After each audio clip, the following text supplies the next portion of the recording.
Morning. We're gonna go ahead and call the Committee on Parole to order. It's 8:48 a.m. Today is April 14th, 2026, and we're going to start our revocation proceedings this morning. My name is Cheryl Renatz. I'm serving as chairman of today's parole panel. My colleagues on the panel this morning are Mr. Chucky Tillis and Mrs. Jerry Ledoux. We are at DOC headquarters in Baton Rouge. With the staff here, please introduce yourself for the record. Desmond Thompson. Sure, that'll be right. All right, and our first remote location for revocation proceedings this morning is at the Orleans Parish Jail. And we have Mr. Eldridge, Mr. Stewart. Good morning. I'm so sorry, Mr. Chairman. This is not Eldridge Stewart who is on the Zoom right now. This is a different defendant. All right, well, let me get him. Sir, would you introduce yourself? Tell us your name and DOC number. Good morning, my name is Ryan Hunter, DOC number 461111. Ryan Hunter. We're gonna go ahead and take Mr. Hunter. Do you have any participants on him?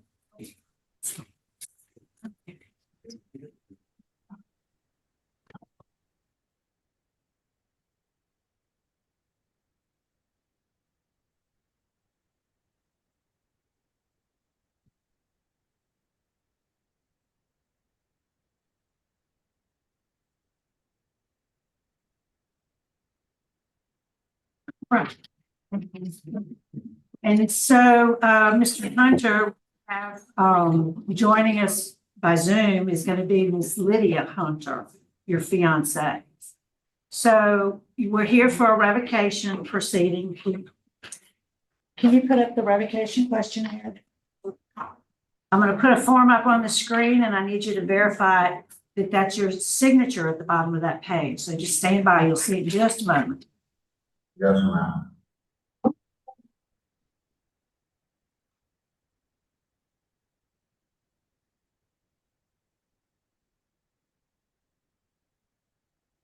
All right, you see that form? Is that your signature, Mr. Hunter, at the bottom of that page dated February 4th?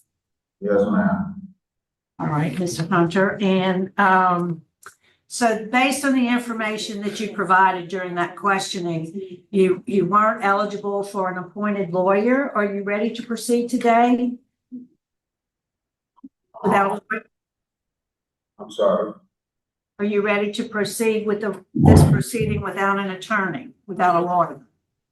I would like a lawyer if I can get one. Well, you would have to hire a lawyer. No, I don't have the money to hire one now. All right, so you ready to proceed this morning? Yes, ma'am. I'm going to read the allegations against you, Mr. Hunter, and after which you'll enter a plea of guilty, not guilty. We'll talk about it all. Yes, ma'am.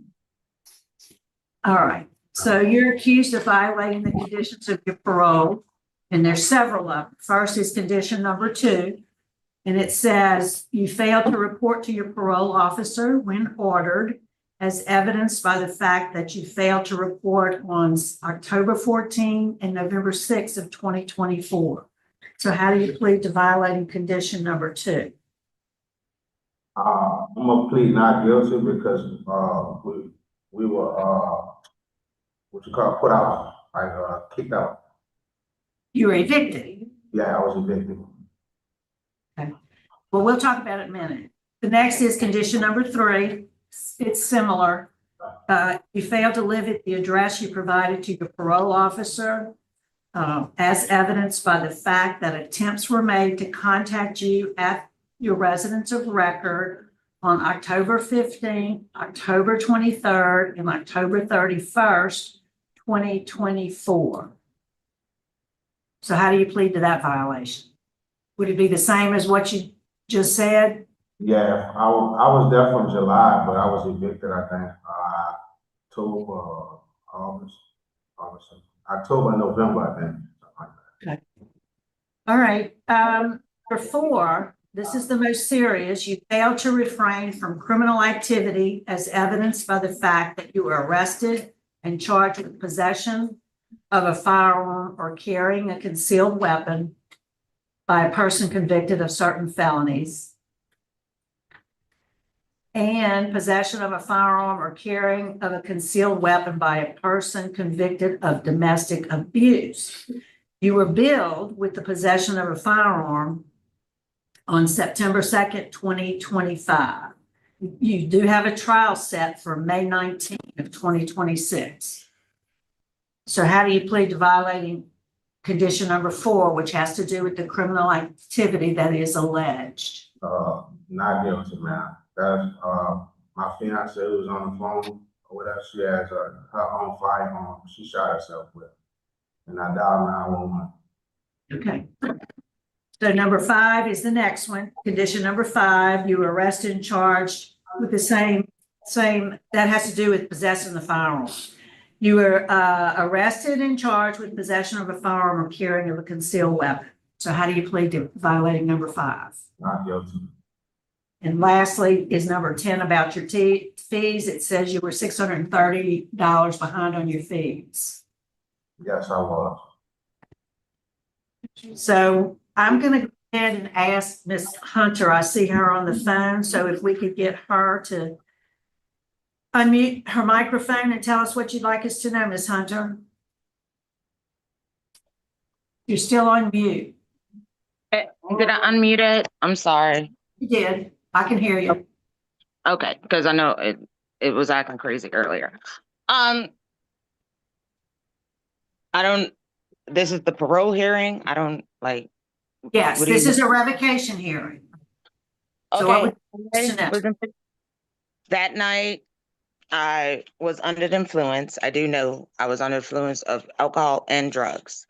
I heard a noise. I pulled out a gun. Ryan did not know anything about the gun.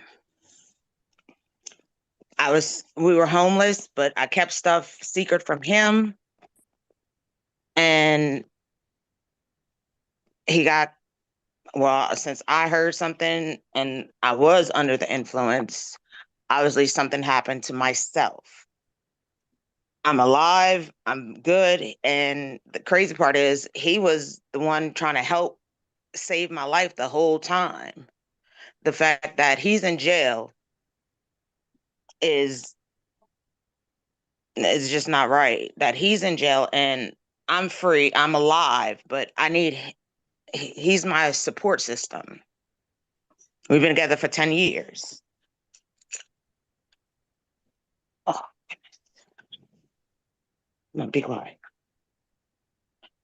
Okay, well, we'll talk to him, okay? We're gonna talk to him. Thank you for taking the time to visit with us this morning. So Ryan, tell us what happened that night in your words. We were in the middle of doing grown-up stuff, and she heard something at the door. And the next thing I know, a gun went off. Like, we was in pitch black dark. We was in like somebody else's house. We was homeless, so like these people let me start cleaning up their house. I actually started working for these people, like clean up their house. Like, I'm not gonna say gut it, but kind of like gut it out, like clean everything out of it, trash everything, and I would get paid to do it or whatever. And they let me come and take a shower and stuff like that. For personal needs. Like, the front of the house was basically the kitchen. It's like a one bedroom, like a studio kind of. So it's just a bedroom, a bathroom, and a kitchen. So we went like the kitchen area, which is where the front door is. And we were doing adult things and in the dark because we have a roommate there. So we were trying to be discreet and private, and that's why she had a broken foot. So I guess she got up and fell. I don't know, because we were in the dark, but it kind of scared me. So why were you homeless?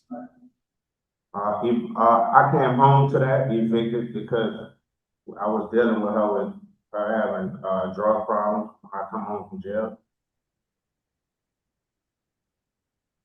So where were you evicted from? It's Elmer Street in West Wego. The address I paroled home from 7820 home, I think. We lived up maybe a year prior to me getting locked up, so that's where I paroled home to. So you were living with her, and she was, right? Yes, ma'am.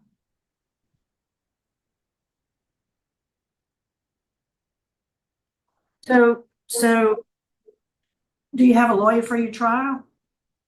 Yeah, Jack Lupery. Did you expect to see him today here? I was trying to get Lydia to contact him so he could be on this case with me. Yeah, I was. You weren't able to reach him? No, ma'am. How long you been in jail? Whew. On this?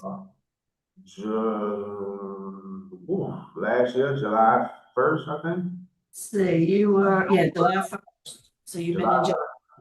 Yeah, that's been a while.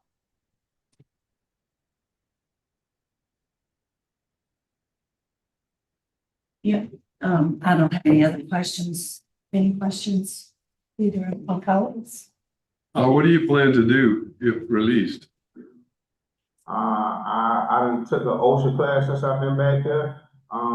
Find housing, and I'm probably gonna go to like a first 72 when I leave out of here and seek housing and employment. And you weren't employed before this when you got out? You didn't get it? No, when I got out, no sir, but I'm a sous chef. It's not like I don't have a work history.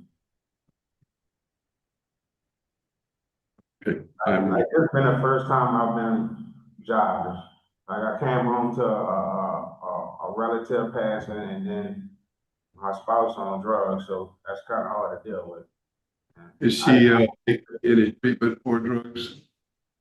I'm sorry, sir. Is she in any programs to help better herself, the drugs?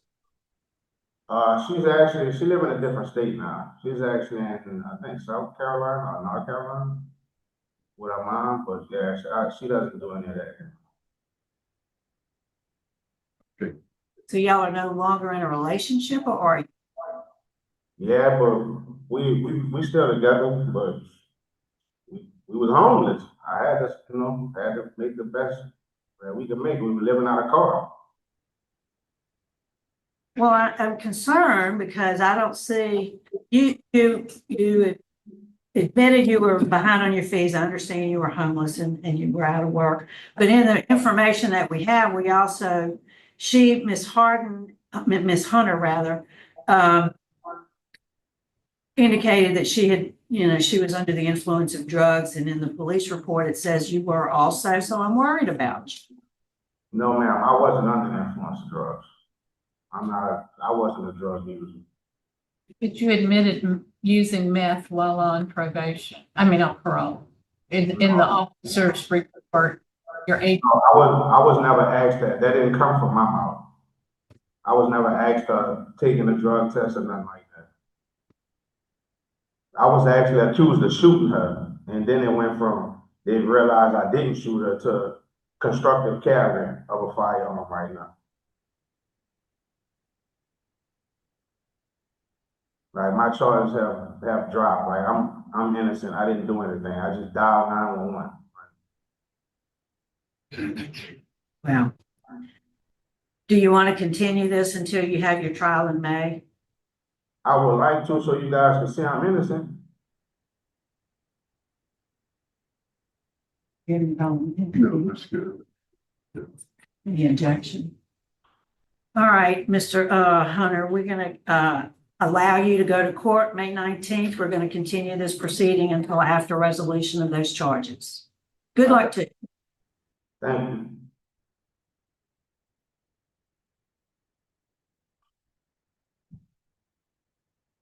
Ooh.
Hello. Oh, there we go. Is that Mr. Stewart? Yeah. No. Hello, excuse me. Yes, ma'am. Yes, are we able to do Mr. Durance Taylor first? Because Mr. Stewart is currently in a shower. Okay. Okay, so by the time y'all done with him, Stewart should be out the shower.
Mr. Taylor, good morning.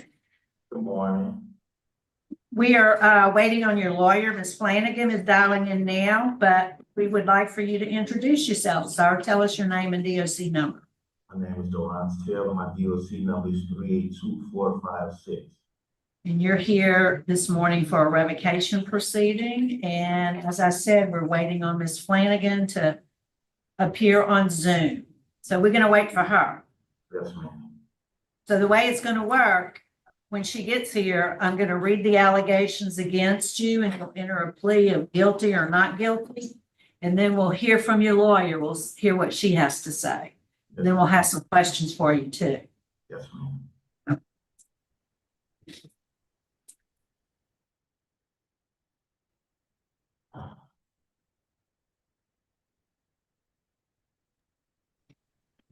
She's in? All right, Ms. Flanagan, good morning.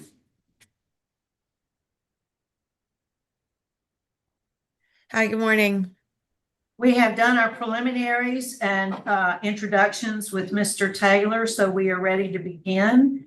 So I'll read the allegations, Mr. Taylor, as I said, and ask you to enter your plea, and then we'll hear from Ms. Flanagan. So you ready to proceed? Yes, ma'am, I am. All right, so you're accused of violating the conditions of your parole. I have two conditions. One is condition number 4, and it states, on or around November 2024, you committed the crime of illegal transmission of monetary funds, causing the issuance of a warrant by the New Orleans Police Department on May 23rd, 2025. The bill of information was accepted August 8, 2025. On January 26th of this year, 2026, the illegal transmission of monetary funds charge was now processed by the DA's office in Orleans. So how do you plead to violating condition number 4? I'm guilty. And the next one is condition number 10, and it states that you were in arrears $2,016 on your fees. How do you plead to that one? I plead guilty with a statement. Okay. Well, go ahead and tell us your statement, and then we'll hear from your lawyer. Well, for the fees, I was told by my previous parole officer that, I was currently in a school at the time, and he told me that I didn't have to worry about the fees because I was going to school, and I never heard anything else about the fees. So I continued in school, so I just was assuming that I mean, I was okay on that. Okay. Well, Ms. Flanagan, what would you like us to know?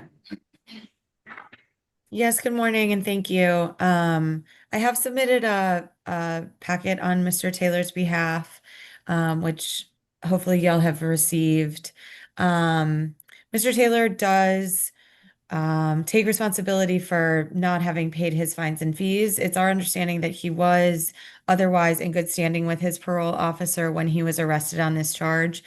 And while Mr. Taylor absolutely maintains his innocence and pleads not guilty to the allegation for which he was arrested and then was later dismissed, he does understand the negative impact this has had on the person who is also involved in the case, the victim. To that end, Mr. Taylor paid restitution to that person, and they have received all of the money that they was transferred away from their account and then was transferred back with a slight discrepancy in the total amount. And so Mr. Taylor did take responsibility for the fact that his email address was used, he maintains fraudulently within this scam. Additionally, Mr. Taylor, I think his rehabilitation was going well aside from this arrest and demonstrates that he also, was not actually involved in these allegations. He was working towards his degrees at the Delgado Community College, and as the packet explains, he had earned his certificate in construction site safety and standardized craft training. He had taken, a slew of courses over many semesters, and he was just shy of graduating. So he was really proud of the work he was doing. Understands that he messed up and was told only later that he was supposed to be paying fees, but was not working in order to be able to pay those fees too. And so I have included also in the packet just some more information about Mr. Taylor's daily life, how he was doing with his PO, and these allegations that Mr. Taylor was involved in, but also some background information that Mr. Taylor had issues with his own identity fraud and an issue with his social security number that had predated these allegations significantly back to when he was incarcerated and had been the victim of identity fraud himself. So I laid out some more of our arguments as to why, Mr. Taylor could have been Mr. Taylor's name or email could have been drawn into this fraudulent scheme that involved this other victim, but that Mr. Taylor actually wasn't involved at all.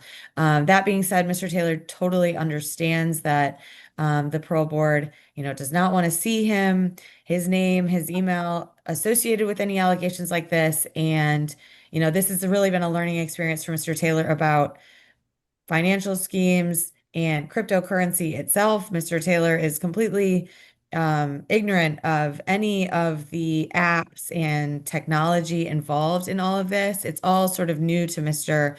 Taylor. And so he is recommitting himself to finishing his education, but also putting that education to work, returning to his family and his community, and hopes to get back on parole and complete his parole term. Thank you, ma'am.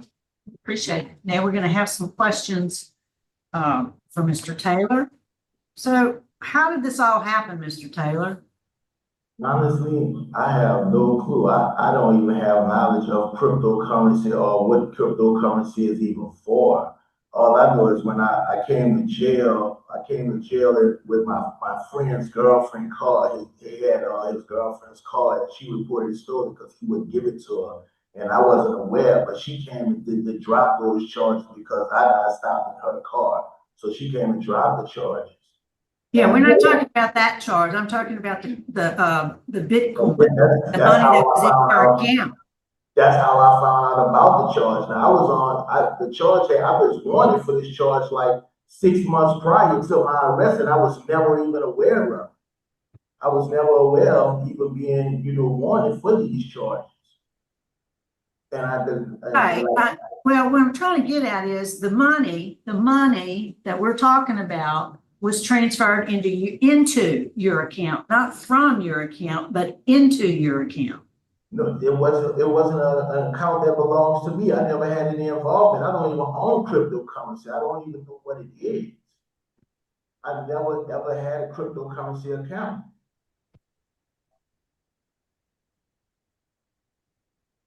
And Madam of the Board, I would just point out that there's no evidence that Mr. Taylor ever accessed those funds, and the funds were transferred from this Coinbase account back to the victim without them ever having been withdrawn or accessed. I understand that. I'm going to sit back and listen to my colleagues. Any questions? So, Mr. Taylor, are you a sixth felony offender? No, ma'am. I have fourths.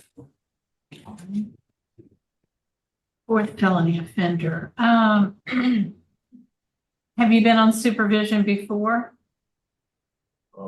Yeah, prior to this, Uh, yes, ma'am, I have. and so you know that there are prohibitions against you dealing in anything that's illegal. So the person that this victim was with, do you know that person that the victim was with? No, ma'am. I don't know the person, nor do I know the victim. And the victim says that he doesn't even know me. I never met him before. Okay, so you're saying that the person that the victim interfaced with on Bourbon Street, you do not know? No, ma'am, I don't know the person. Okay. Oh, it's interesting that someone you don't even know had your email address your email. The email address that was used, I have no knowledge of the email address. I mean, the email address, it didn't belong to me. I never accessed any of this stuff before. I had no knowledge of any of this stuff at all. Okay, I believe that. I believe that you didn't know anything about the email address. Just wanted to probe a little bit to make sure of any relationship there. That's all I wanted to ask. What was the cord you were just saying earlier that you had? A friend's, the cord. The earlier statement, you said you had your friend's cord. My friend, I had used his car, I had used her car to go and get something for mine. I got you. You said car. I thought you said cord. Okay. I have no more questions. Okay. When do you finish school? Ma'am. When will you finish your school? Well, I finished,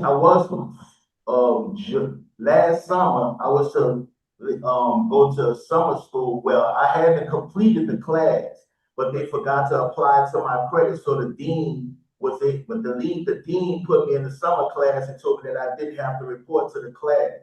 So right before I went back to school, I ended up going to jail. Right.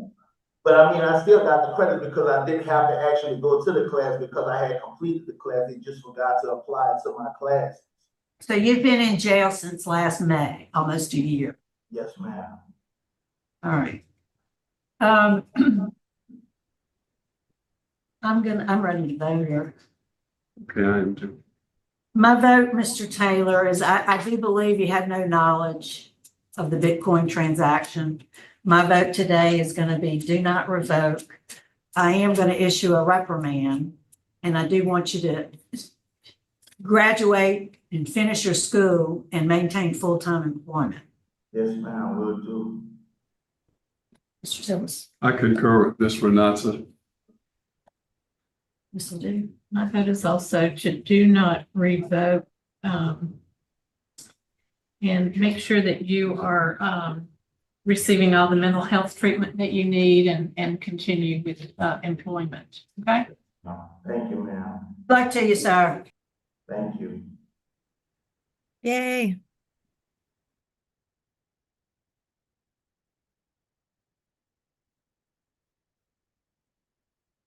We're showing love, we're showing love.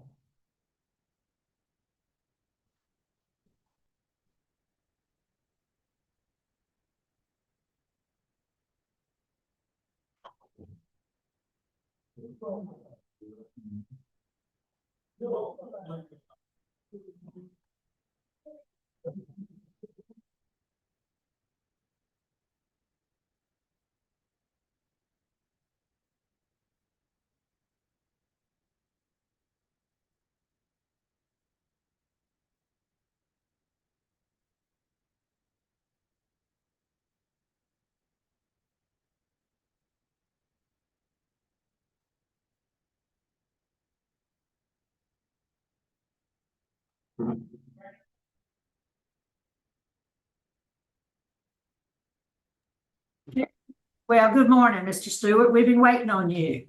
Good morning, I'm sorry, they had me still upstairs, I'm sorry. How y'all doing this morning? I know it's not your fault, but we're trying to see you first this morning. So tell us your name and DOC number. My name is Eldridge Stewart, 302-791. You have counsel this morning. Ms. Bronson, would you introduce yourself for the record? Good morning, everybody on the board. Grace Bronson here on behalf of Eldridge Stewart. All right, and Mr. Stewart, let me tell you, we have, as you can see on Zoom, we have your wife, Ms. Dennis. Also here with us in Baton Rouge, we have Andrew Hunley and Mr. Charles Hargon, both who want to speak on your behalf. So we'll hear from them shortly. First, I'm going to read the allegation against you. This is a revocation proceeding. You're accused of violating your parole conditions. After I read the allegation, you'll enter a plea of guilty or not guilty. We'll hear from Ms. Bronson and those who want to speak on your behalf, and then we'll probably have some questions for you. You ready? Yes, ma'am.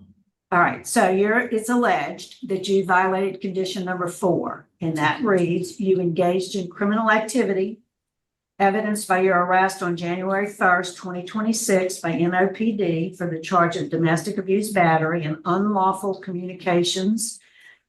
And it does state that on March 25th, 2026, those charges were null pros. So how do you plead to violating condition number 4? Number 4, the alleged fight with my son, Yes. we had a fight, Ms. Spinoza. It wasn't much of a fight, but we did have an altercation. Okay. And we have the police reports and the record and all the statements. So we and from your wife. So we kind of have a real good picture of what happened. So we'll have some more questions for you in a minute. Ms. Bronson, what would you like us to know? Thank you for the information that you provided to us. Yes, good to see you all as always.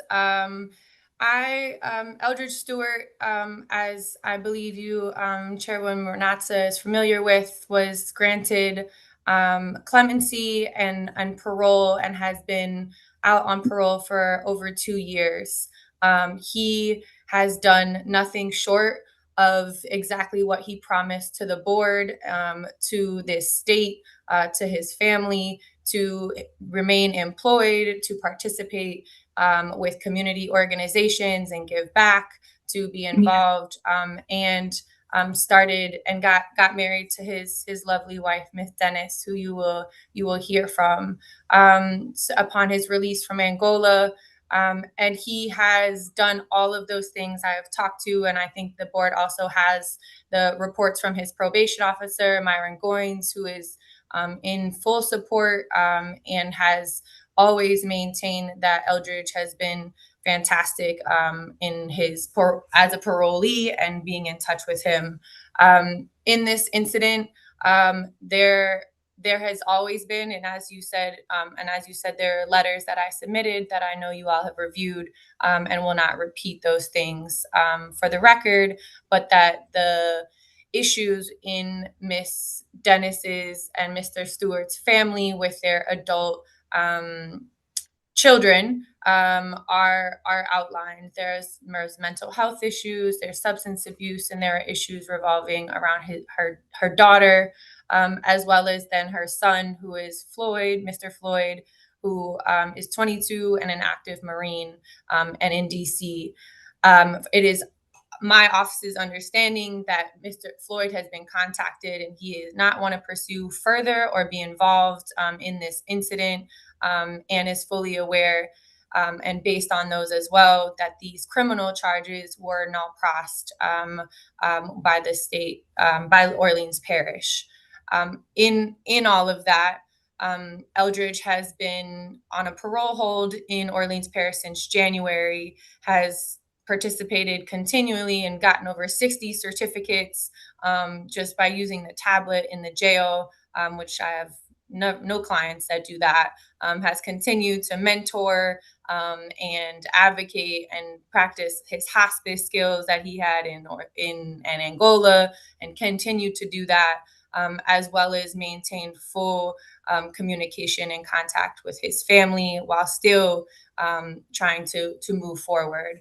I know for a fact that Mr. Stewart is and will continue to be successful on parole, that he for a fact will make sure that this board will never see him in this position again. His family is committed to that, as well as continuing to enroll and work on himself as he continues to re-enter into society. This incident is a family incident. There is therapy in place. There is everybody in the family has been involved, and I have talked to everybody over the last couple months in order to get to a resolution that nobody ever wanted for Mr. Stewart to be incarcerated again. So in that and in these allegations, there is accountability, but there also is plans in place in order for Mr. Stewart to continue successfully on parole as he was, and to never be before this board again, except with high reports. And I'm happy to answer any questions that you have. All right, well, thank you very much. I think we'll hear from the folks that want to speak on Mr. Stewart's behalf. First, we'd like to hear from Ms. Dennis. Good morning, ma'am. Good morning. How y'all doing this morning? Good, thank you. Great. I just want to advise everyone that this has been a very stressful and an emotional time for not just myself, but also for my family. Despite all, my husband being incarcerated, he still manages to find ways to aid and assist people, even such as myself in my anxiety. He's calmed me down a lot through the entire process because all of this is new for me, but he's a great support. And like I said, it's been like a long journey, but despite his situation, he tends to recognize and see others and still reach out to help them. I know you all have read the letters, or read my letter rather, so I won't be before you long, but I do find it necessary to mention the night of the incident, the police did not interview myself nor my husband, but had they taken the time to do so as homeowners, they would have quickly understood the situation at hand. Okay, so that was very important for me because I never had a chance to express anything, nor did he.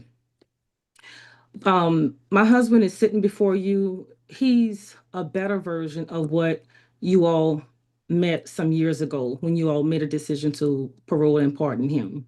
We want to continue on that journey. I will continue to support him. I love my husband and I miss my husband.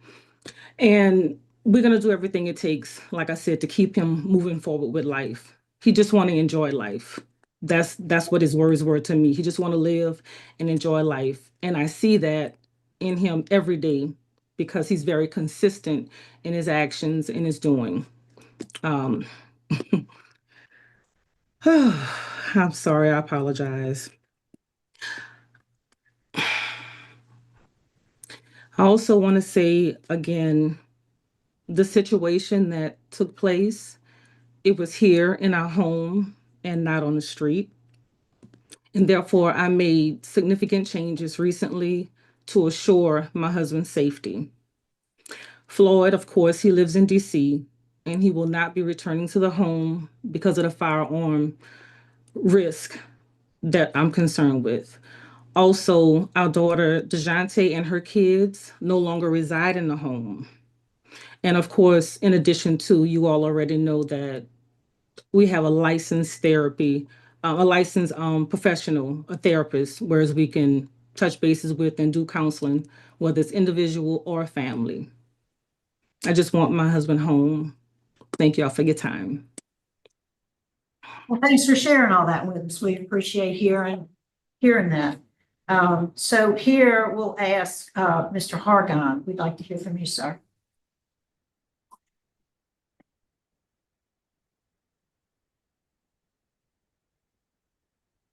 I have a long time since I have been before you all. With your assistance, I have been able to obtain the release of 11, all of whom do I stay in touch with and support when it is needed. Of all the ones that I have gotten out, I have never found one more trustworthy, more upfront, and honest as Eldridge. And I will be happy to support him and his family on anything that they need during this transition. Thank you, sir. Thank you. Mr. Huntley? Good morning. I just wanted to appear before you in person to let you know that Eldridge has stayed in good standing with Louisiana Parole Project since his release. He successfully completed 12 months of case management and ended up going into inactive status with us. But still, even though he was in inactive status, remained very active with our organization. His main points I'd like to let y'all know from our perspective. He's maintained employment the entirety of his time home. He's a very skilled heavy equipment operator. We have no doubt that as soon as he would potentially have the opportunity to go having employment again is not a problem. I'm fairly confident the same employer is waiting to have him back. This was a very unfortunate outlier situation because Eldridge is one of the best, to be honest with you. He's been active in the community as a volunteer. He's a good role model for other formerly incarcerated people. He's been a mentor. No excuses for the situation he found himself in. Just wanted to let the board know outside of this situation, he's done exceptionally well. And we are here to support him any way that we can. And I'm so sorry that the last few months he's been incarcerated because of this situation. Just wanted to verify with you that this situation was an outlier. He's been doing exceptionally well, and that he'll do well if he has an opportunity to come back. Thank you. All right, Mr. Stewart. Yes, ma'am. As I read through all the documentation, I mean, I've read all the stuff you've done. I've read all the things your wife has put in place to ensure the safety of the home. One thing that really struck me was when I read that the officers heard you on the phone. I think you were on the phone with your wife, and your statement, it was on speakerphone, and you said, "I will kill him." Now tell me why you said that. I know what happened. I know about the situation between you and Floyd, but why would you say such a thing, considering your history? I've been upfront with you all since I've been involved, and I asked you to think about another situation. I pled guilty to first-degree murder in light of because I was guilty. Before you guys had a chance to meet me, I fussed, I cursed a lot. This is my son. I only have one. He's not mine biologically, but I married his mother. The fight, the one lick that I threw, I felt bad about that. So kill my son? No. I did a lot of cursing. I was trying to persuade my wife to get them out of the house that I paid bills in, that we were constantly losing respect. And I don't want to kill my son. If those words came from my lips, It wasn't intentional. I cursed a lot. I cursed a lot that night. I was angry because I'm hurt.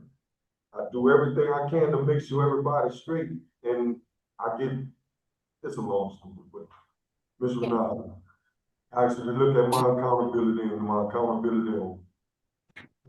Well, I'll say this, when we first started talking this morning, you were quite frank and said, yeah, you played violation, so I was impressed by your honesty.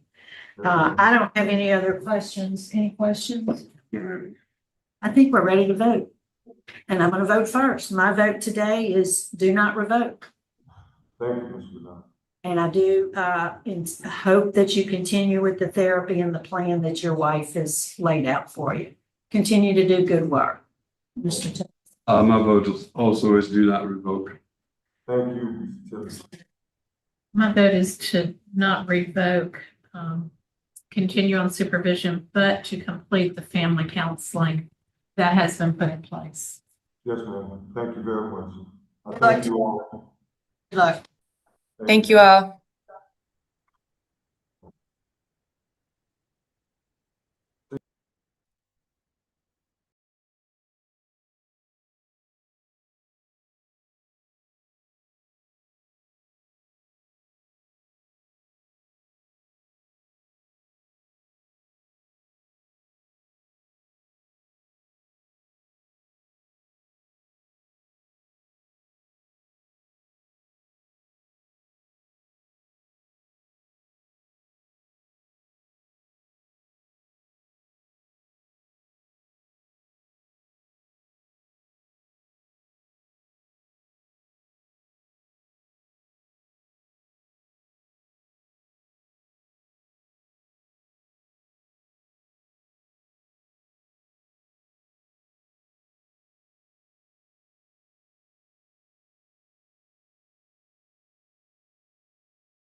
All right, good morning.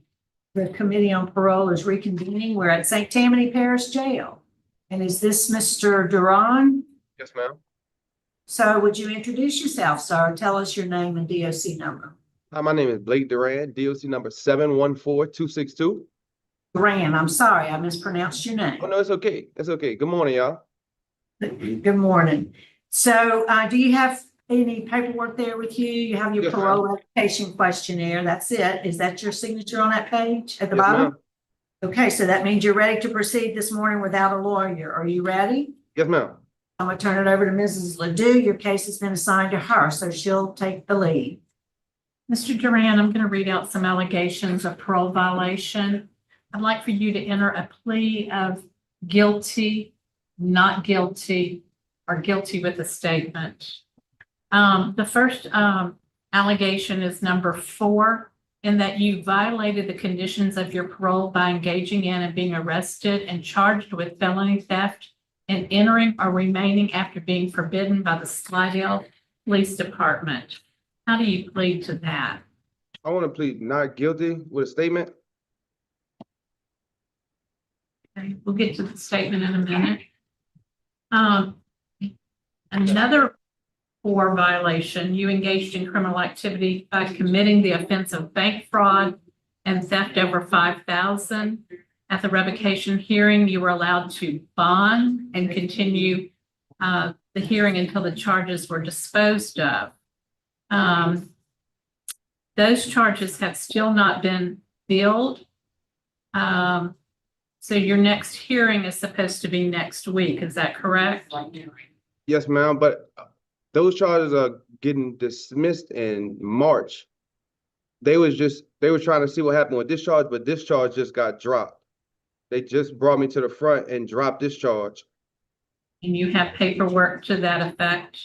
Yes, ma'am. I had the deputy right here. The felony theft on the 8th was changed down to a misdemeanor theft. So it wasn't dropped. It dropped from a felony to a misdemeanor, it wasn't dismissed. Yes, ma'am. Okay, I want to make sure, okay, so you're pleading not guilty to that as well? Yes, ma'am. Okay, I was told at the first preliminary hearing that whenever they changed the charge, because I was mischarged, and to see the outcome of it, that would take away the violation, because they said the only violation I had was the felony theft. Doing as I was waiting on the outcome of the other charge while I was out on bond, because that was the only reason I was held, was due to the fact that I was out on bond, and they just fixed all that. well, perhaps you've gotten some erroneous information, because any criminal activity, misdemeanor or otherwise, is grounds for violating parole. Yes, ma'am. So whether that was a misdemeanor or not, we actually did put you on an ankle monitor during the time you were out. Is that correct? On bond. Yes, ma'am. Okay. All right, so let's talk about the first one at the Walmart for the, you said the theft was pled down to a misdemeanor? Yes, ma'am. Okay. So were you in Walmart and did you take some things that didn't belong to? No, ma'am. I was not even in Walmart when I was pulled over. When I was pulled over, I know you weren't pulled over at Walmart. yes, ma'am. And I had receipts for everything that I bought. So, and that was the reason that they arrested me. I just bought groceries with my food stamp card from being incarcerated and tenfold. Okay, so they don't arrest people if they have receipts for what they bought. So why did they arrest you if you didn't? If they said you didn't have anything without a receipt, why were you arrested then? That's just what they pulled me over and they said I was being arrested for theft. And then they just took me to Slidell jail and they booked me in. And then they said they was charging me with felony theft. But they didn't tell me I was charged with felony theft till the day I got up here, which was a day later. And that's when I talked to my parole officer, and my parole officer said it didn't look right, but I had to take it up with y'all if I filed a preliminary hearing. or I deferred it into the outcome of it. So they didn't take you back to the store? No, ma'am. I've been incarcerated 90 days just waiting on whatever's gonna happen. I've never been arraigned on the charge. I wasn't able to file a 701 motion. I've contacted 17 public defenders. Nobody contacted me back. And then now they just came today and they just let me know that they dropped it down to misdemeanor. And just, I still haven't been arraigned. Await what happened. Okay. So, the second one with the bank fraud, tell me what happened there. I had a business, and then when I walked into the bank, they had my check cleared from the job I did, and then after I got the money, and then they waited, and then they said they was arresting me because I didn't have my LLCs on me, and then that's why they released me, and now they dismissing the charges. But they had they wanted to the judge wanted to see why I was being held over here without an arraignment. And that's why I've been back and forth fighting the charge the whole time I was home. While I've been home, I'm enrolled in CDL school class A and coastal driving. I work 2 jobs at Medina's in Mandeville, and I work at BJ's and Slidell, and I take care of my 80-year-old grandmother.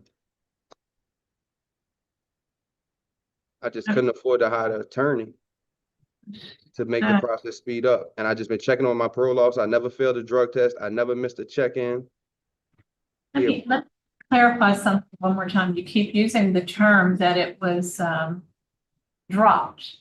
A misdemeanor charge does not mean that it's dropped. Do you understand that term? Yes, ma'am. No, I'm saying like they were going to dismiss the whole bank fraud charge, but they just pushed the court date back because I was incarcerated on this, and they didn't bring me to court when I was they was going to dismiss it because it was the holiday time whenever I went to court. The felony theft was a misdemeanor theft. That's what they charged me with, but I'm talking about the bank fraud that you asked about, ma'am. Let's go back to the Walmart. So you were charged with misdemeanor theft. Is that correct? Yes, just now. Okay. So let's go ahead and hear from the people that would like to make a statement. We have Aziz Akhtar. If you would like to make a statement. Yes, ma'am. Good morning. How are y'all? Good. Appreciate everything y'all do for us. Thank y'all so much. I've known Blake Durand for about 6 months now, and one thing is he's a good person, he's an honest person, and he's respectful. So one thing we need to focus on is discipline. That's what it comes down to. So as you can see, Mr. Blake Durand, he is a Muslim, and one thing we focus on in Islam is saying prayers on time. So how it works is we say 5 prayers. One before the sun comes up, noon, mid-afternoon, sunset, and before we go to sleep. So my main thing is as long as he says his prayers and comes to the mosque, his life was excellent. Everything was going smooth. Everything was good. Sometimes we hang around with the wrong people and then they pull us in different directions. So I'm saying that I've known him. He's a good heart. He has a good soul and he's making good choices. But the people who you surround yourself with, that may pull you in the wrong direction. In this situation, if I'm not mistaken, he was with the wrong person at the wrong time. And one thing that I've told Mr. Durand, and God willing, he's going to start doing is after the sun goes down, stay home. There's no reason to leave the house. When the sun comes up in the morning time, you can go out, you can get the blessings of this world, but at nighttime, please stay home. Different situations put us in different circumstances. So in my opinion, God willing, man, once he gets another chance, he will do right. I'll make sure that I'm going to try as much as I can, as much as humanly possible to keep him on the right path. And as long as we get together, we pray together, and thank God for the blessings we have, everything will work itself out. That being said, who you associate yourself with and who you hang out with is going to determine how everything works out. I was talking to a gentleman the other day, and he grew up in projects in New Orleans. But he is doing really good. Both of his daughters have gone to college. One's an attorney, one's a doctor. And I asked him, I said, your family, you're the only one that's successful. He's like, why is that? He said, man, when I was coming up and I saw how there are different groups of people, if you hang out with them people, you will end up like those people. So if you want to hang out with people who make bad choices, who don't believe in God and just do what their will desires, you'll end up like that. You'll end up in the situation where we're at. So God willing, once he gets another chance, make sure keep him steadfast and on the right path. And God willing, he will not come in front of y'all again, and if everything goes smooth. So all I'm asking y'all is have one more opportunity. His grandmother really needs his help. He does a lot of amazing things, man. He gets up early. He helps his grandma out. One wrong decision with the wrong person will end up where you've missed. He've missed 6 months of his life. Before he sat down in December, he was going to start CDA school. Everything was lined up. He was good to go. In January, 5th of January was his start date. Next thing you know, he got picked up in December on this charge.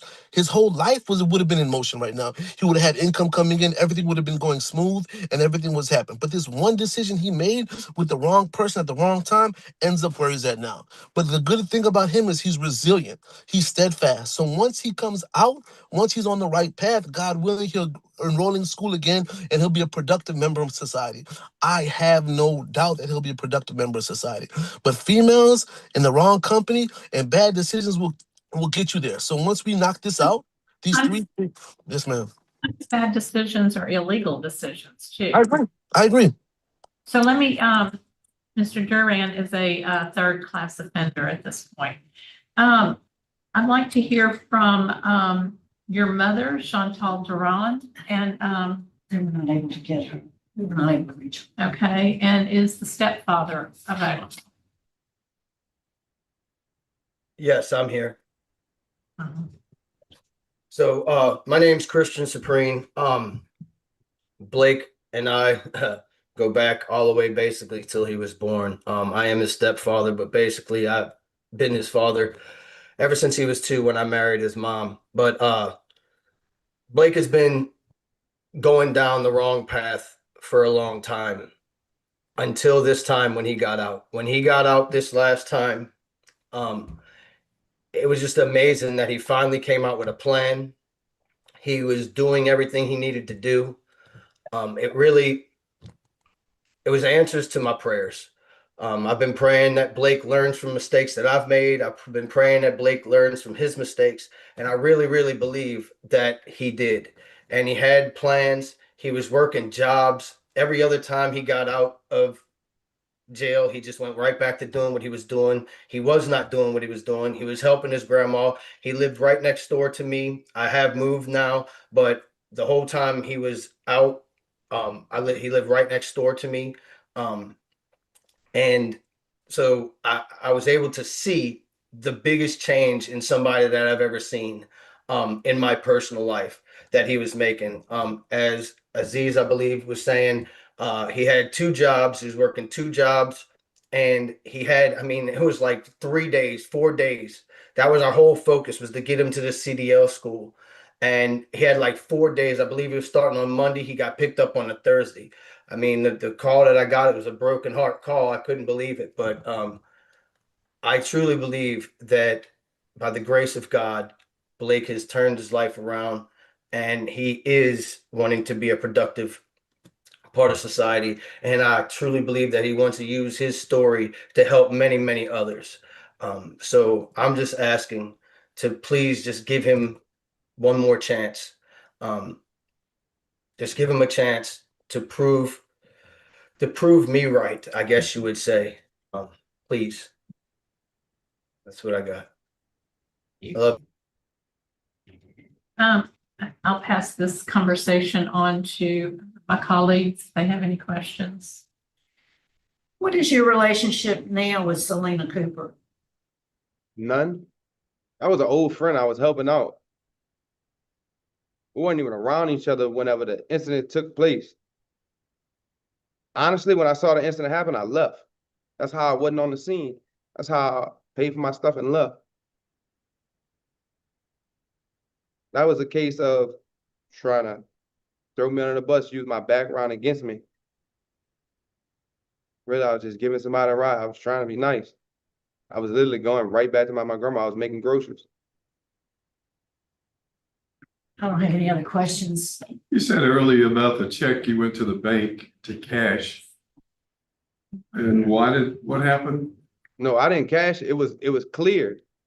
And they just, when they paused it, and when the deputy just came, like the bank didn't even try to press charge on him. The deputy took me to jail because I was on parole.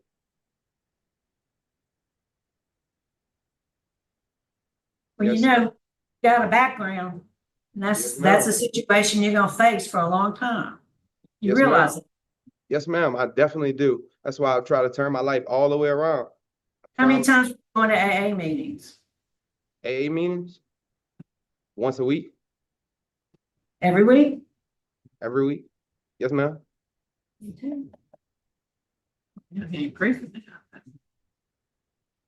All right, I don't have any other questions. I think the requirement on your parole certificate says 2 meetings a week. 2? I know because I signed your parole certificate. I apologize. I was working 50 hours. I worked 50 hours that week before I came to jail. Just had one job. That wasn't even count my other job. Like I said, All right. You're broadcasting when you ought to be tuning in. So listen, yes, I ma'am. don't have questions. Ms. Ledoux, are you prepared to vote? Yeah. So, we allowed you to bond last year. Yes, ma'am. And, now we have another charge that came against you. So that was a gift when you saw us last year and you bonded. That was a gift. Today, because of continued criminal behavior, or the preponderance of evidence of a misdemeanor theft charge, my vote is to revoke you. Ma'am, please don't. I've never been convicted of none of the crimes. Please. Ms. Ledoux. Mr. Durand, my vote, I would not revoke you, reprimand you, and put some very strict conditions on you. However, you've already got 2 votes to revoke your parole. So today, sir, your parole's been revoked.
All right. Good morning. We are now at the Bossier's Maximum Security Center. This is Mr. Bellion. Yes, ma'am. Would you introduce yourself? Tell us your name and DOC number. CORTEZ BELION 774-505. Bellion. Is that how you say it? Bellion? Yes, ma'am. Okay, I'm sorry, I mispronounced it at first. It's So, do you have any paperwork there with you, Mr. Bellion? What kind of paperwork? Well, I tell you what, we're gonna put a form up on the screen that I believe you signed. I just want to confirm that it's your signature. Okay, you see that form? Is that your signature down at the bottom dated February of this year? Yes, ma'am. Okay, thank you. Based on that information, Mr. Bellion, you're not eligible for us to appoint you a lawyer. So are you ready to proceed with the revocation proceeding this morning without a lawyer? Oh, yes, ma'am. Okay, and let me just let you know, we do have Jatavia Graham, who is on Zoom and is going to speak on your behalf shortly. First, I'm going to read the allegations against you and then ask you to enter a plea, and then we'll hear from her, and then we'll have a discussion about what happened. Yes, ma'am. So you're accused of violating condition number 4 of your supervision conditions. And it says, on or about November 16, 2025, you committed the offense of domestic abuse battery. A warrant was issued on November 18, 2025. And on December 16, 2025, you were arrested by probation and parole on that warrant. So how do you plead to violating condition number 4, the criminal activity, domestic abuse battery? I mean, not guilty, like what, like, I don't understand the question, like. Did you violate condition number 4 of your supervision? And it states it prohibits you from engaging in criminal activity. I mean, yes, ma'am. So my question is, how do you plead guilty or not guilty to violating condition number 4 of your supervision conditions? I mean, this like a hard question because it wasn't what they like. Did you say simple guilty or not guilty? And we'll talk about it. You want to? Not guilty. Okay, I'm gonna say not guilty with a statement so you can tell us what you want us to know. But first, we're gonna hear from well, you have one more condition. It has to do with your fees. It says you're in arrears on your supervision fees, $1,249. So how do you violating condition number 10 having to do with your fees? I mean, guilty, like. Okay. First, before we have our conversation, I want to hear what Ms. Graham has to say. Ms. Graham, what would you like us to know? I just want to say that he was wrongfully charged and I think he should come home. What's your version of what happened?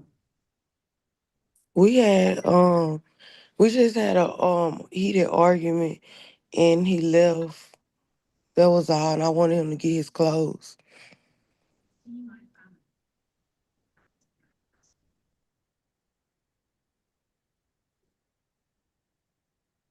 Well, okay. Well, let's hear from Mr. Bellion. Tell us what happened. Basically what she said, I had see the police ain't get called till like 2 days later, and that's because she wanted me to get my clothes, but I get it. She don't have a good relationship with my mama, so when they call the police, I guess they asked her like who the boyfriend was or whatnot. And you know, I know that I can't get in no trouble, so my mama went over there to go get my clothes, but I guess they asked them what happened, and whenever they expired, I guess they put a warrant out for me. But we never had a fight. Like nothing that they said went on.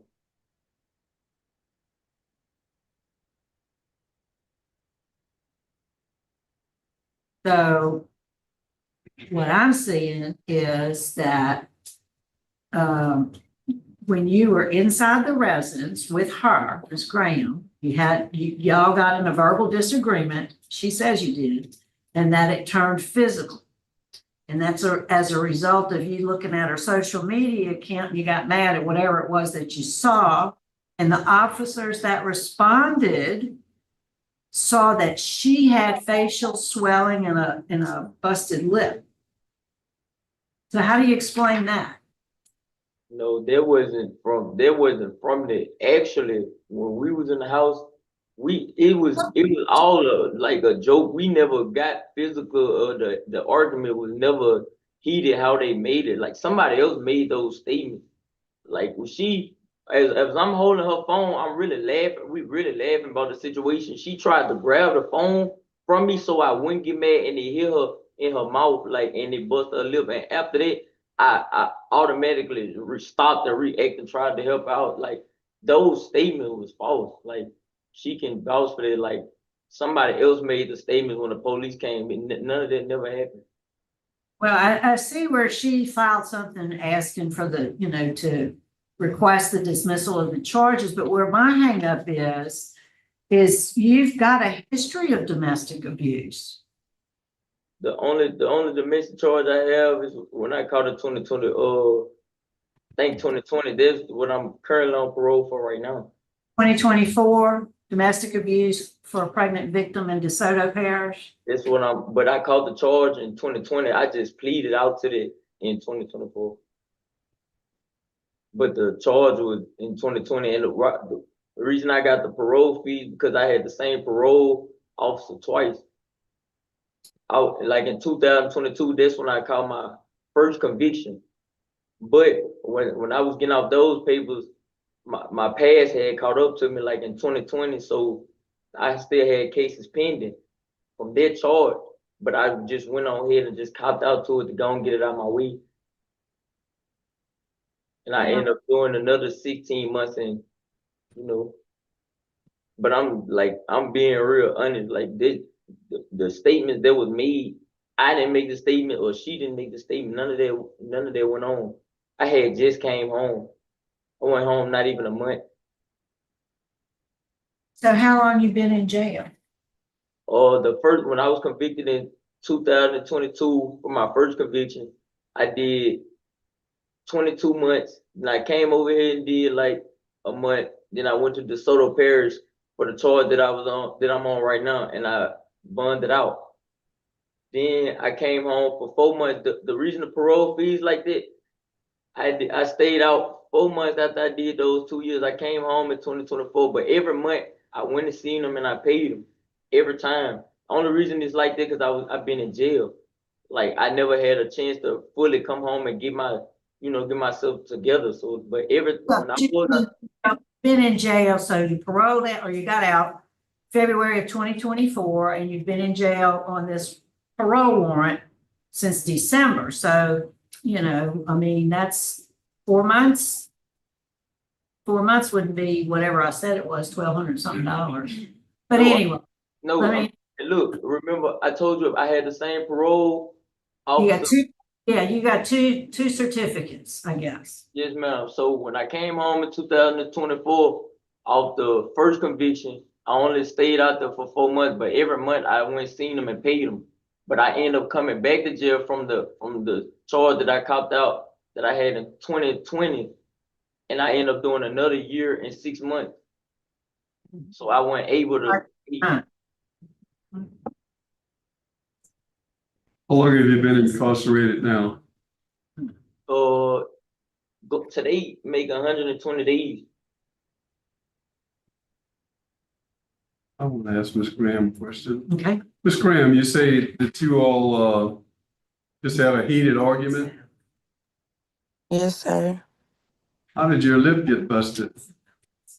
Because my tooth had, in 2025, I had chipped my tooth.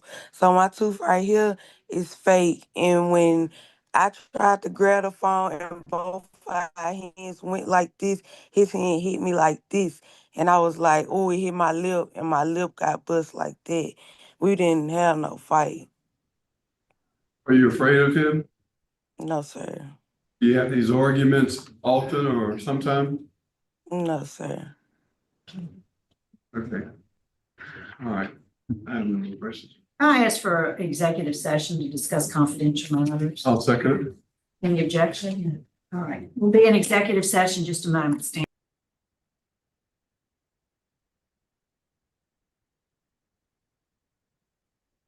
Oh.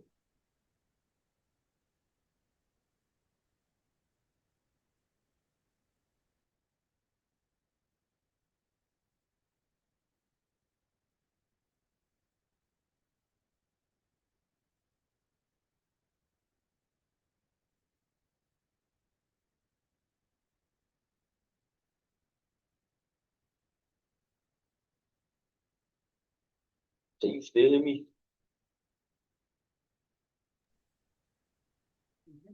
Man, I don't even know. I'm trying to see why my parole officer ain't,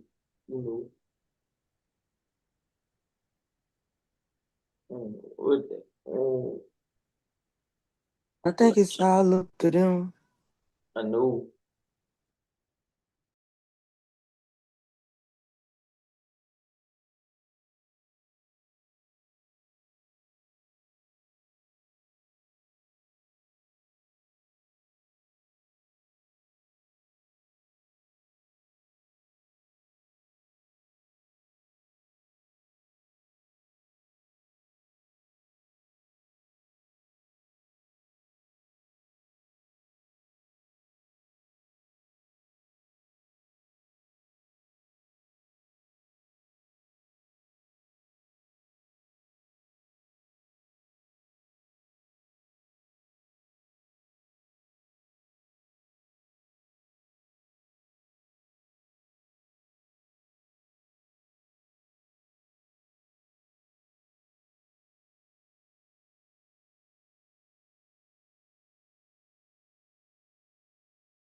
Okay, I move to return to regular session and without objection, it's 10:34, we'll be back in regular session. Mr.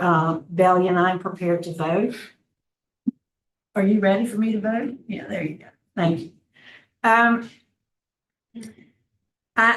really concerned about your record, your history, your performance while on supervision hasn't been all that great. My vote today is going to be to revoke your parole and ask that you be placed in a program for domestic violence abuse prevention that the DOC has. And that's my vote. Ma'am, can I speak? Mr. Tillis, wait, we're voting. I concur with Ms. Renat, so my vote also is going to be to revoke. Mrs. Ledoux. My vote is to revoke, and you must go to the Duluth program while you're incarcerated. What's your question? Ma'am, this what I'm saying. Like I wrote a whole letter out like I didn't even get to speak. When I made mistakes, I did. I did make mistakes, but we never fought for real. Like this, I'm doing this for, I have a daughter. I've been gone her whole life. Like I ain't get a chance to get my life right at all. They steady sending me, like I just came home. I missed like 5 years of my daughter's life. I've been gone since she was like. But that's consequences for your own behavior. I'm thinking for me, because of your history and your poor performance on supervision, and this incident, regardless of what happened. What you mean? You need the Duluth, you need the domestic violence training, and so that's our vote, and it's final, sir.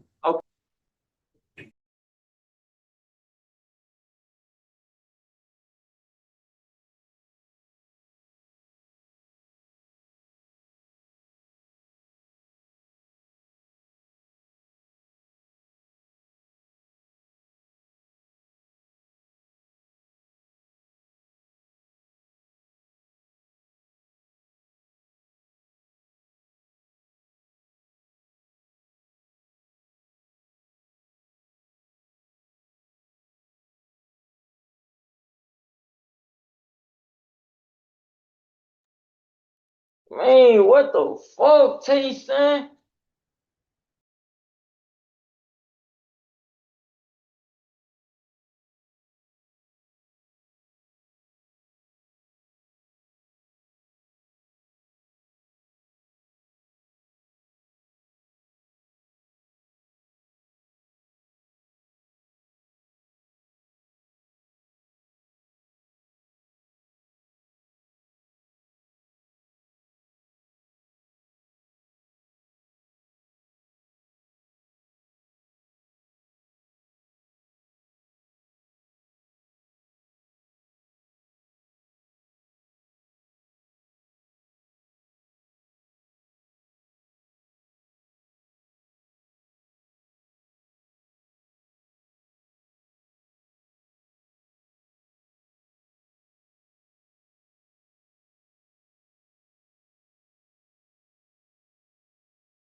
All right, let's see. Good morning. Is this at Iberia?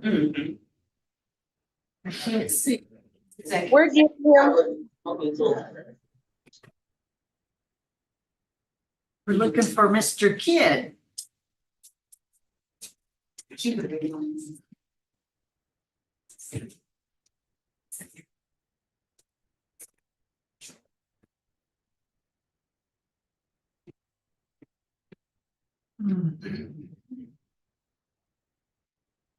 So for the record, I'll just say that the Committee on Parole is reconvening. We're at Iberia Parish Jail. And we are waiting on Mr. Kidd. I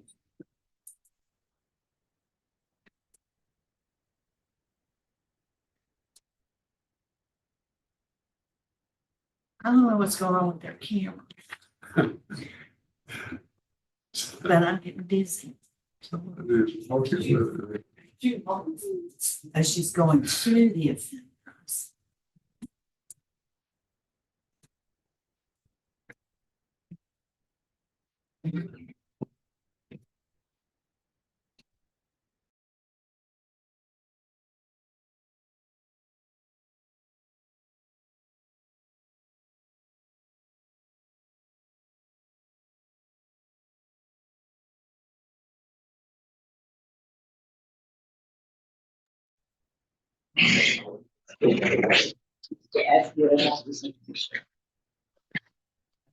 There we go. Mr. Kidd, good morning. Good morning. You introduce yourself, tell us your name and your DOC number. Can you hear me? Oh, yes, ma'am. What's your name and your DOC number? Oh, my name is ERUK KIDD, 765-958. Okay, and I'm gonna put a form up on the screen. I want to see if you signed that form. Just stand by, we're gonna put it up there for you.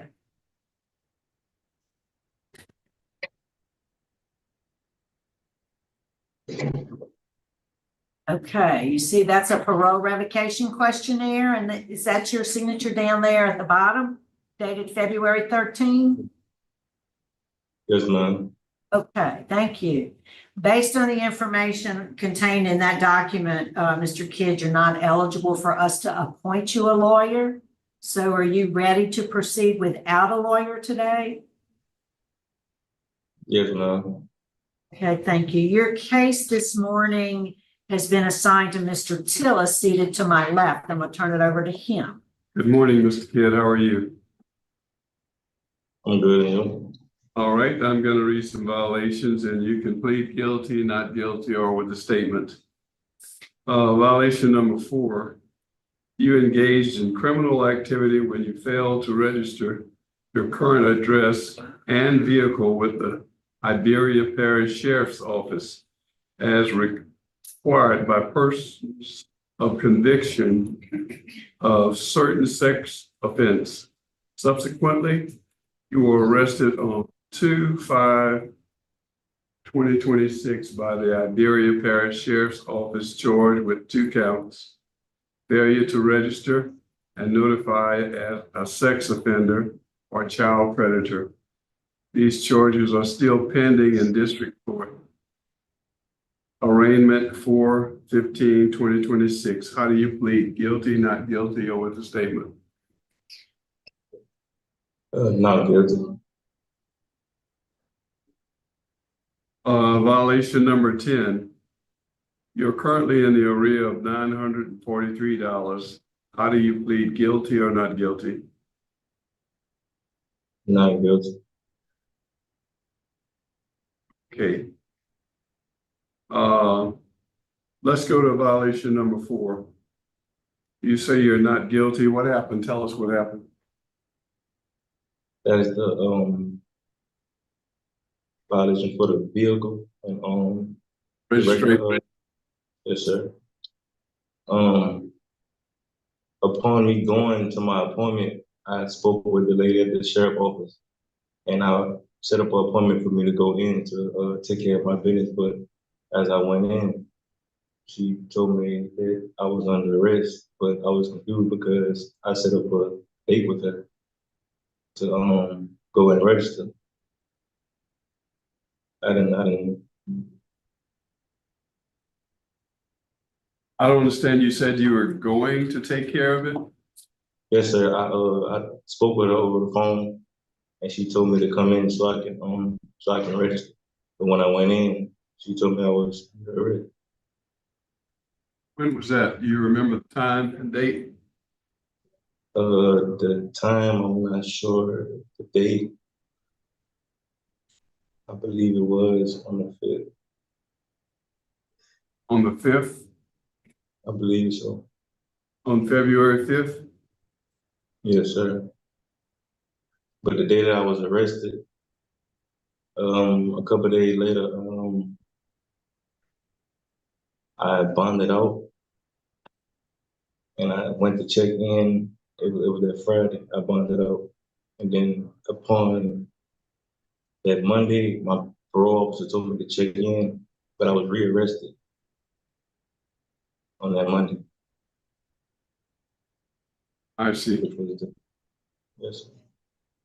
And any of my colleagues have any questions on violation number 4? So one was for failure to register, and the second was because you didn't do the car, take care of registering the car, right?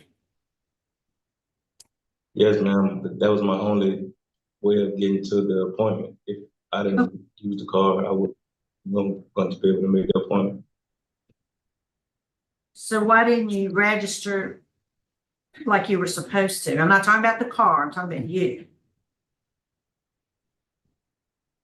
That's what I was going in for. I spoke with her on which day she needed me to come in.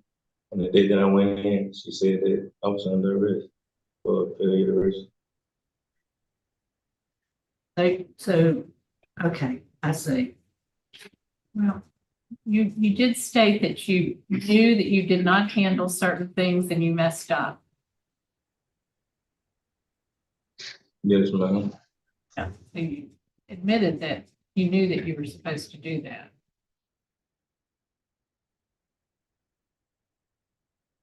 Any other questions? What about violation number 10? You said you were not guilty. You're not in the rear of $943. I'm not sure on the exact amount. That's why I said not guilty. I don't know the exact amount.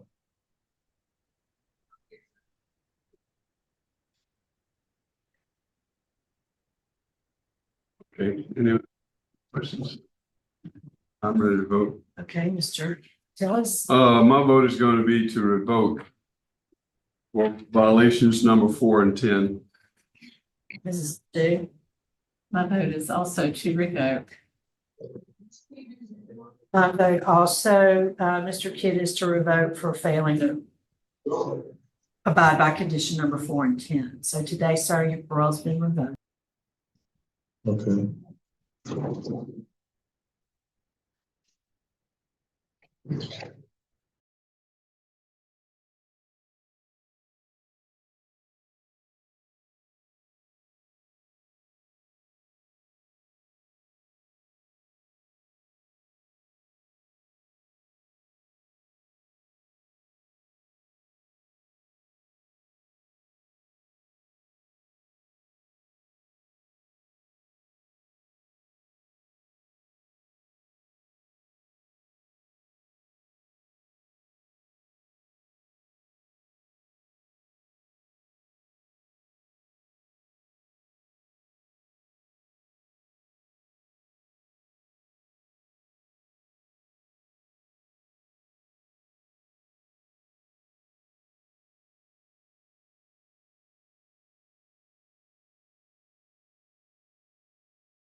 Thank you. Great. Good morning, Mr. Dukes. How are you? Good morning. Very good. Hopefully even better today. Would you introduce yourself? Tell us your name and DOC number. My name is Preston James Dukes. My DOC number is 754-775. Oh, that's what we have. And do you have any paperwork in there with you? No, ma'am, was not able to bring any paperwork. Okay, well, we're gonna put a piece of paper up on the screen. It's a form that I think you signed. I want you to verify if you signed that form. So you see it? It's a parole revocation questionnaire. Yes, ma'am. Is that your signature down at the bottom, dated January 30th? Yes, ma'am. Okay, thank you. Based on the information in that form, it was determined you're not eligible for us to appoint you a lawyer today for this revocation proceeding. So you're ready to proceed without lawyer. Yes, ma'am. All right, thank you, sir. Your case has been assigned to Mrs. Ledoux. I'm gonna turn it over to her. Okay. Okay, Mr. Dukes, I'm going to read out the alleged violation, and then you're going to enter a plea of guilty, not guilty, or guilty with a statement. Condition number 1, it's alleged that you were released from incarceration on 9/21/2025 and failed to report to probation and parole for intake. How do you plead? Not guilty with a statement. Okay. And number 3, it's alleged that you failed for probation and parole with an address by which you should be supervised and you absconded on or about 9/21/2025. Not guilty with a statement. And number 4, you admitted to recent THC and methamphetamine use on 1/27/2026, and you were in possession of drug paraphernalia when the probation officers arrested you. I would assume I have to plead guilty on that one.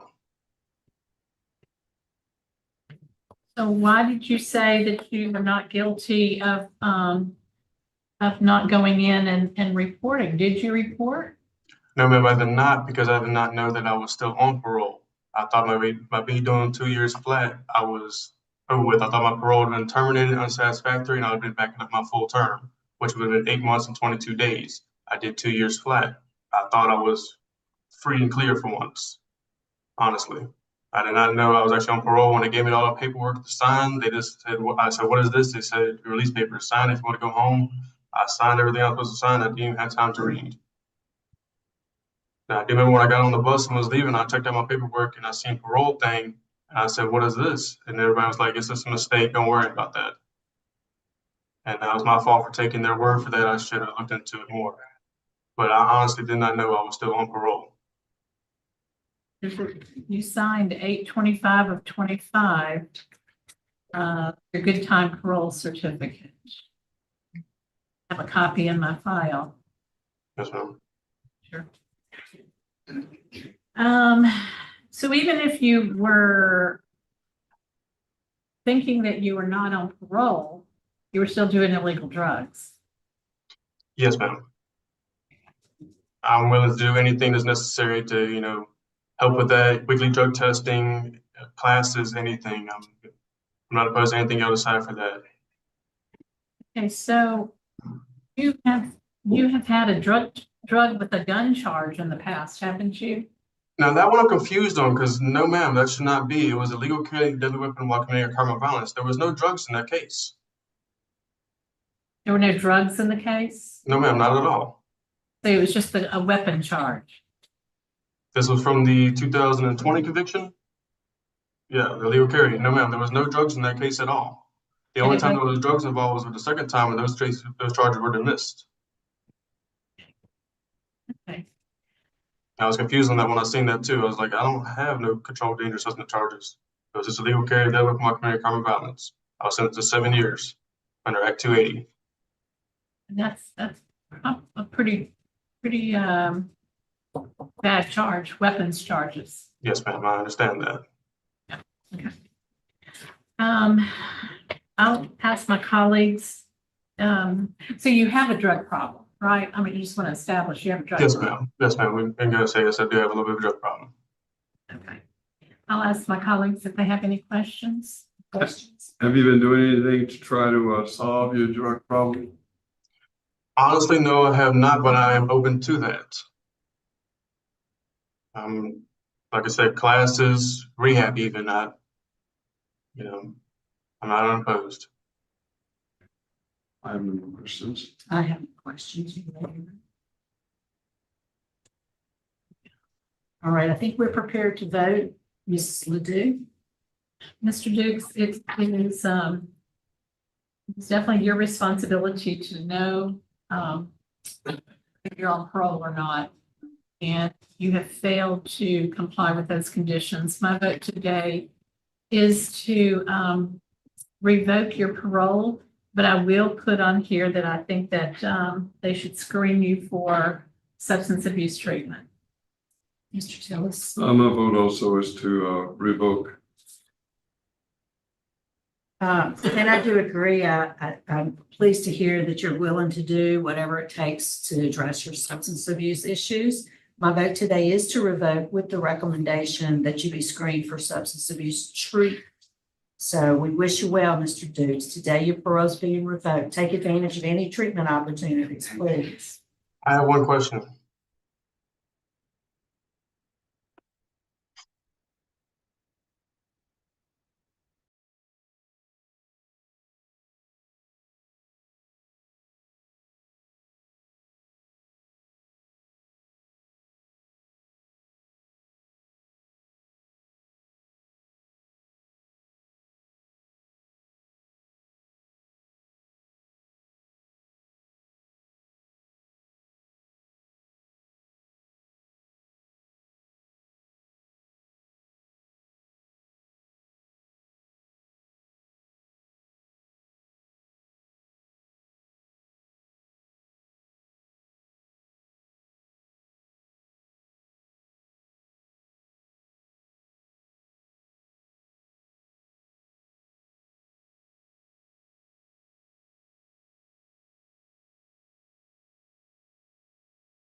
All right, the Committee on Parole is now in CALCASIEU Parish.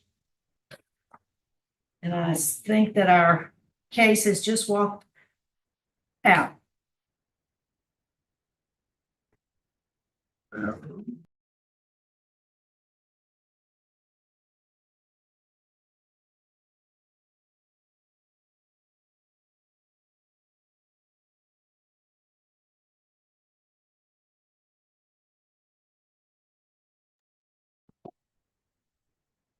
Yes, ma'am. Give me 2 seconds. He's in the bathroom. I'm sorry about that. Thank you.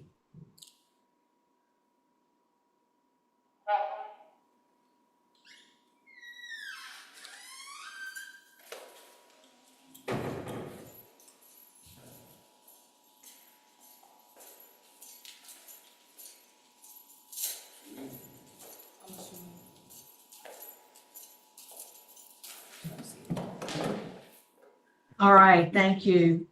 Mr. Bartie, is that you? Yes, ma'am. Could you introduce yourself, sir? Tell us your name and DOC number, please. DAVANTE BARTIE, 733411. All right, thank you.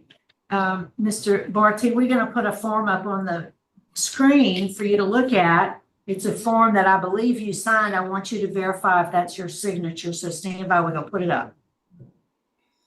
Yes, ma'am. You see that? Is that your signature dated February 10th? Yes, ma'am. Okay, thank you. Based on your answer to those questions, it was determined at that time that you're not eligible for us to appoint you a lawyer. So are you ready to proceed today without a lawyer? Yes, ma'am. Okay, so your case this morning has been assigned to Mr. Tillis. I'm going to turn it over to him. Good morning, Mr. DeParte. Good morning. We have some rule violations that I'm going to read to you, and you can answer guilty, not guilty, or with the statement. Violation number 4.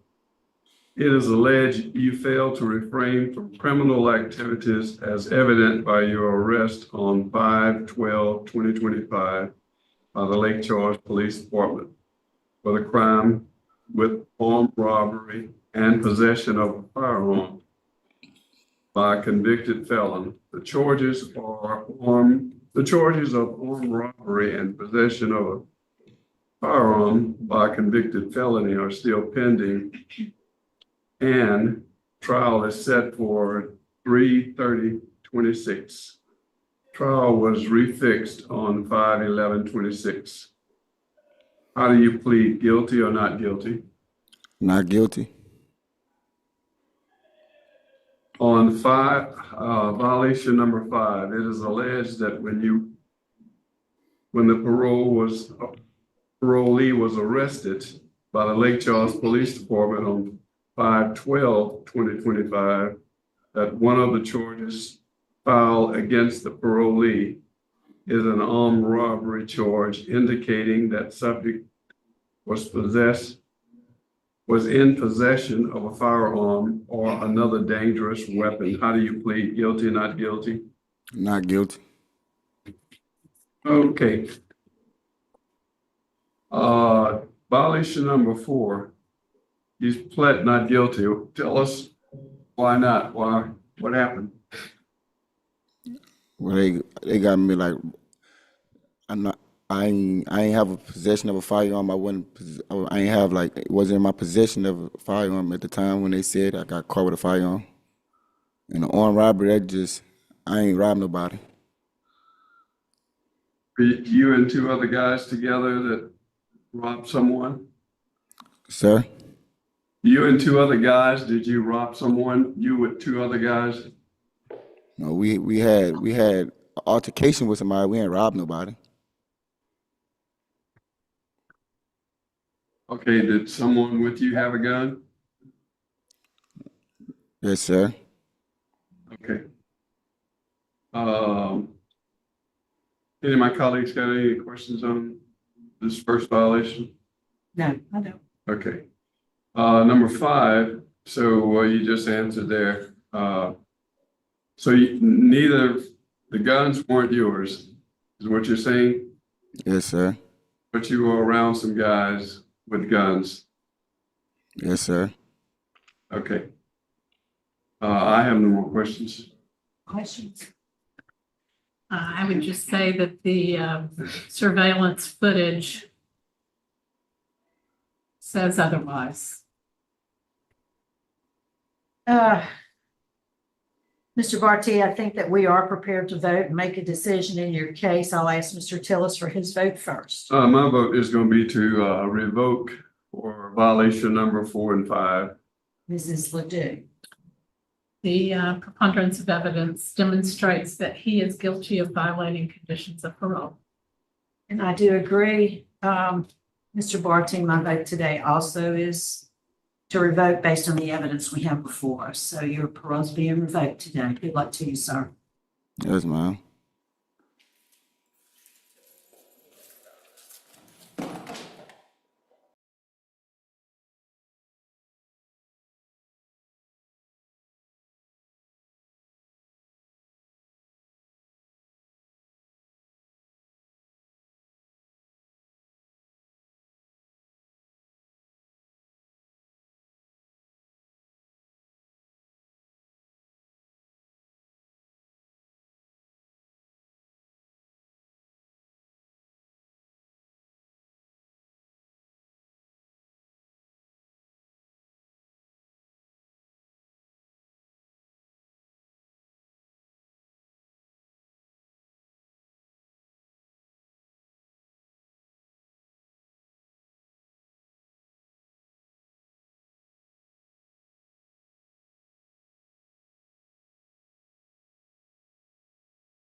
All right. Good morning, sir. Yeah, we're still in the morning. How are you? Could you introduce yourself? Tell us your name and DOC number. DANTHONY Butlery, 76776. How you spell your last name? BUTLER. Okay, for some reason I got a Y on the end of it. Okay. They've been like that since the beginning. I tell them every time I don't have a Y, they still put one. Okay, I'm erasing. Okay, so we're here for a revocation decision. You're currently housed in CALCASIEU, is that right? Yes, ma'am. So you have some paperwork there with you? This is just my paperwork saying I wanted to speak on my own behalf. Okay, that's called a parole revocation questionnaire. Yes, ma'am. You sign that piece of paper at the bottom. That's your signature? Yes, ma'am. So based on that information, Mr. Butler, you're not eligible for an appointed lawyer today. So you ready to proceed without a lawyer? Yes, ma'am. Okay, so your case this morning has been assigned to Mr. Tillis. I'm gonna turn it over to him. Good morning, Mr. Butler. Good morning, sir. Yeah, they had wow on there. I was trying to figure out how to pronounce that. You're in violations of rule number, well, it is alleged that you're in violations of rule number 4, 4, and 5, and 10. I'm going to read the violations and you can plead guilty, not guilty, or with a statement. Yes, sir. You engaged in new criminal activities that resulted in your arrest on or about December 7, 2025 by the Lake Charles Police Department. Were charged with possession of a firearm by a convicted felon and possession of an alcoholic beverage in a motor vehicle. The pending charges have been dropped by the CALCASIEU Parish DA's office. How do you plead? Guilty, not guilty, or with the statement? Not guilty. Number 4, you were also in presence of Xavier Dupree, Tramadol, Xanax, Ferguson. Yeah, the door's open.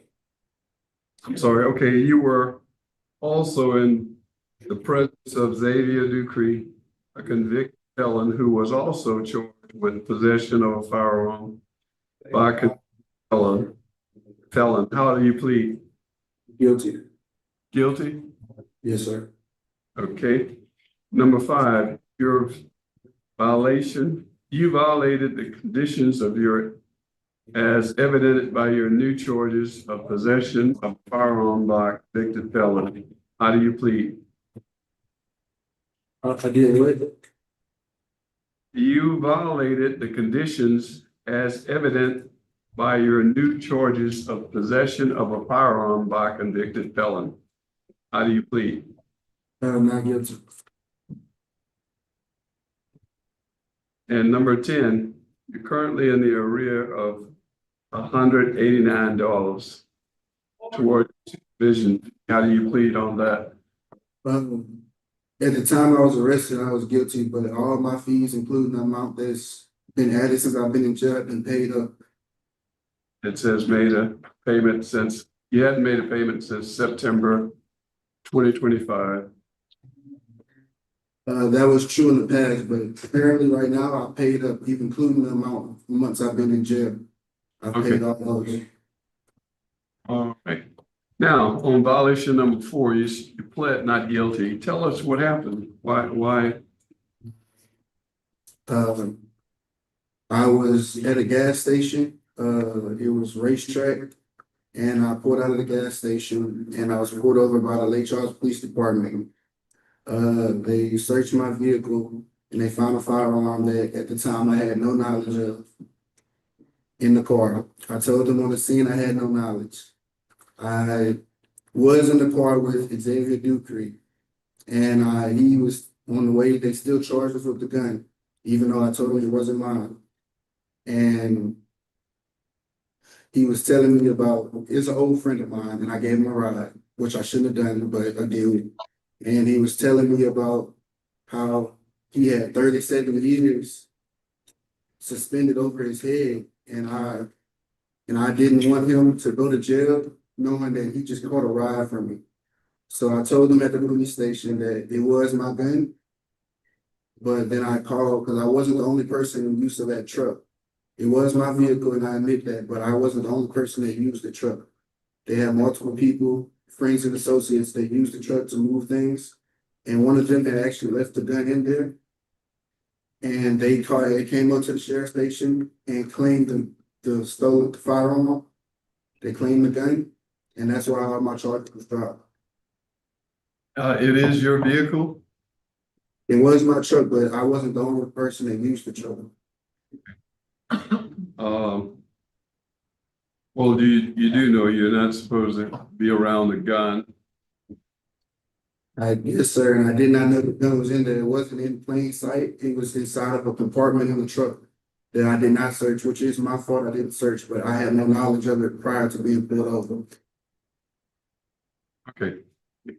Any questions from you guys? Mr. Butler, you know, the truth is the truth. So you said one thing to police and you're telling us something different, which is true. Yes, ma'am. Which one is true is what I'm saying.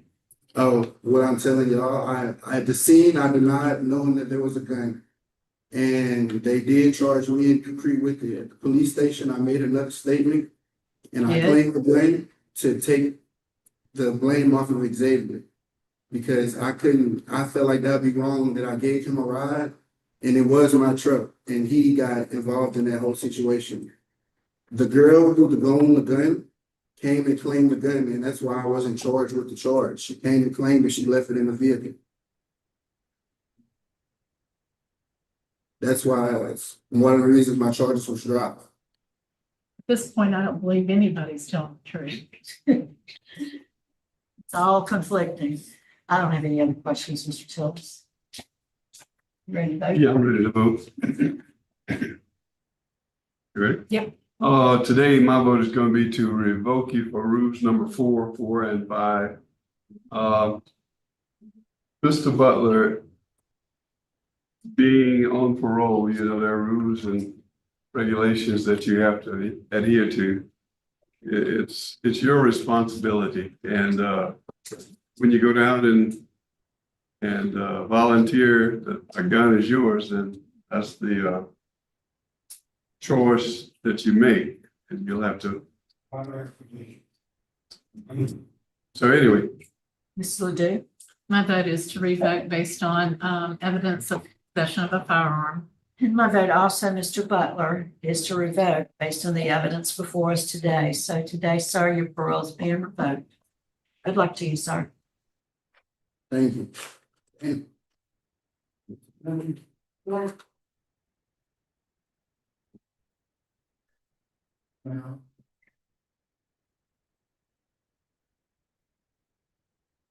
Oh, I'm good to go.